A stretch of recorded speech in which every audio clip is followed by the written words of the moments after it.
Cuando yo viajo a San Juan por primera vez, hago una reunión con el especialista de neuroimágenes, analizamos con él las imágenes y confirma todo lo que le voy diciendo desde el punto de vista del neuroradiológico, y además detecta que hay como un daño o un achicamiento de la arteria cerebral media, ¿no?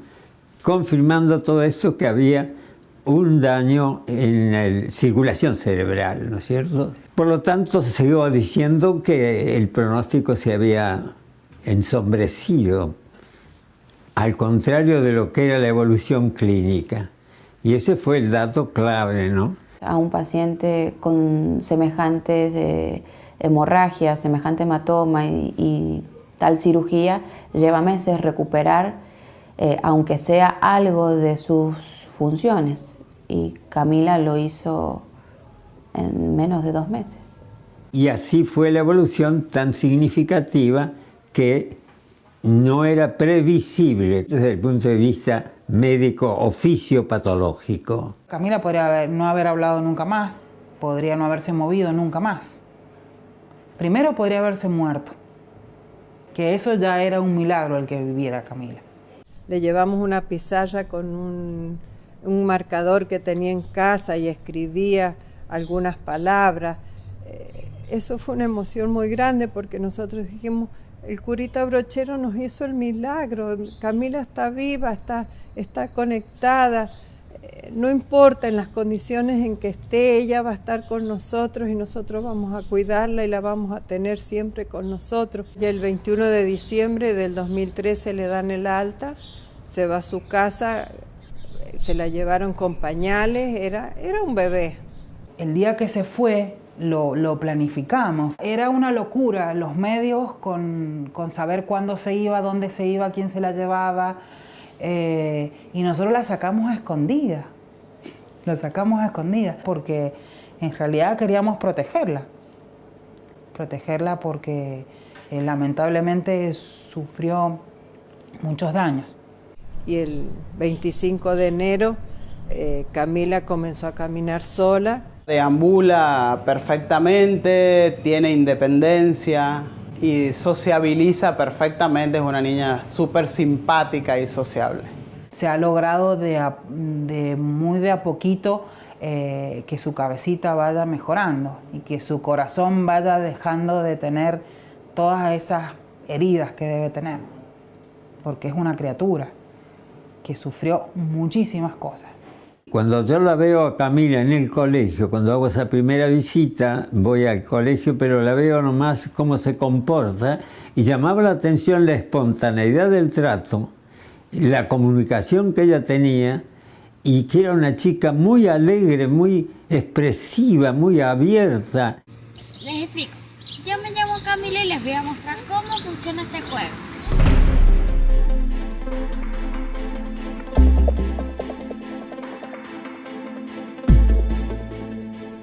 Y bueno, debido a esto, con mi esposo le digo, estamos en deuda con el cura Brochero.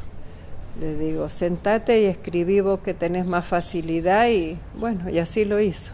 Le dije, y lo repito y lo repetiré hasta la muerte, estoy convencido que ese era el milagro que necesitaba Brochero para ser santo.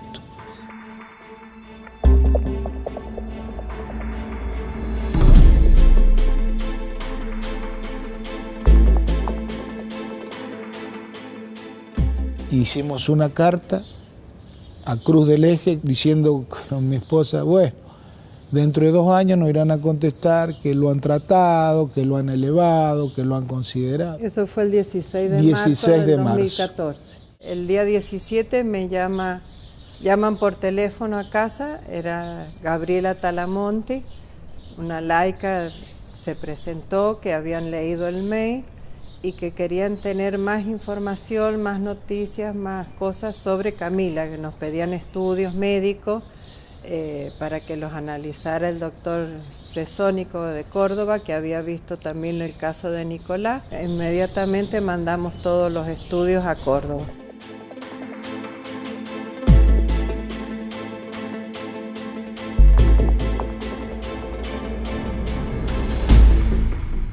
para la beatificación, una de las gracias que tuvimos es que Nicolás, junto con sus papás, presentaron las reliquias, y las reliquias era una parte del cerebro, que era lo que estaba, podríamos decir, incorrupto, digamos, que estaba lo que sufrió Nicolás, la masa encefálica, y lo que después también Camila, cuando nosotros tomamos conciencia que lo que teníamos en ese frasco era parte de la masa encefálica, y dijimos, esta es la reliquia que tiene que ser presentada en la beatificación, ¿no? La recuperación de Camila es la recuperación que hubiéramos deseado en la mayoría de nuestros pacientes, pero nosotros tenemos nuestras limitaciones, y los que somos creyentes siempre nos apoyamos y siempre pedimos la intercesión de Dios. La verdad que Camila nos sorprendió en su recuperación. Somos creyentes, particularmente estoy convencida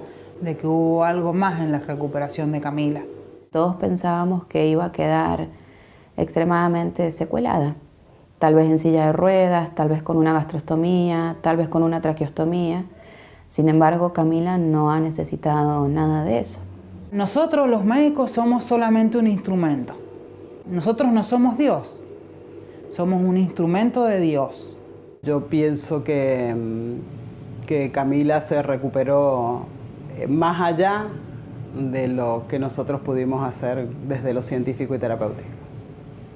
Podríamos decir que no era previsible una recuperación tan significativa y tan en poco tiempo. Eso es, en síntesis, lo que yo he manifestado en mi informe, y lo he fundamentado con las referencias bibliográficas correspondientes, ¿no? Tengo la convicción de que él no es del pasado, no es un cura bueno que recordamos, sino es un cura presente que nos anima y nos sigue acompañando. No solo es un buen intercesor en el cielo, lo sentimos muy cerca entre nosotros, a Brochero.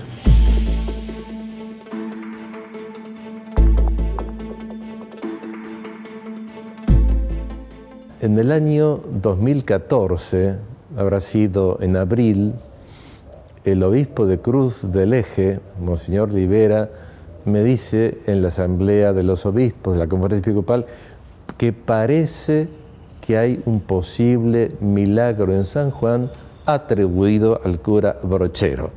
En junio, Monseñor Olivera llama por teléfono diciéndome que quería viajar a San Juan, que quería contactarse con nosotros, y le dije que sí, no había ningún problema. Acá en el arzobispado nos entrevistamos con él, volvió Monseñor Olivera después y formó el tribunal eclesiástico acá con Monseñor Delgado. Continuó, digamos, la causa, ahora ya no para la beatificación, sino para su canonización. En el mes de julio de 2014 se abrió este proceso aquí en San Juan. Ahí yo tuve conocimiento de muchos detalles que ignoraba hasta ese momento. Me entero de que se estaba hablando de un posible milagro del cura Brochero con esta niña. Pienso que es un milagro porque soy muy devota de cura Brochero. Así que creo fervientemente que esto es un milagro. Quien comenzó la causa es el primer obispo, Pechual Marín, que es sanjuanino. Y para mí siempre fue un signo. El que lo inicia es un sanjuanino y el que termina la causa, el milagro, es otro sanjuanino. Y desde San Juan nos vino esta gracia del milagro. El tribunal empieza a citar a los testigos, principalmente a todos los médicos intervinientes, también a todos los que han rezado por la chica, en qué circunstancias, en qué momento, qué día empezaron la novena, qué día se terminó, cómo fueron todos estos sucesos. Finalmente se ve que hay una conexión bastante profunda. Desde los sanjuaninos salió la gracia de la oración de todo un pueblo, pero también particularmente de San Juan, que inició esta oración en este pedido de salud para Camila. Yo lo veo como providencial. Se nombran los peritos médicos.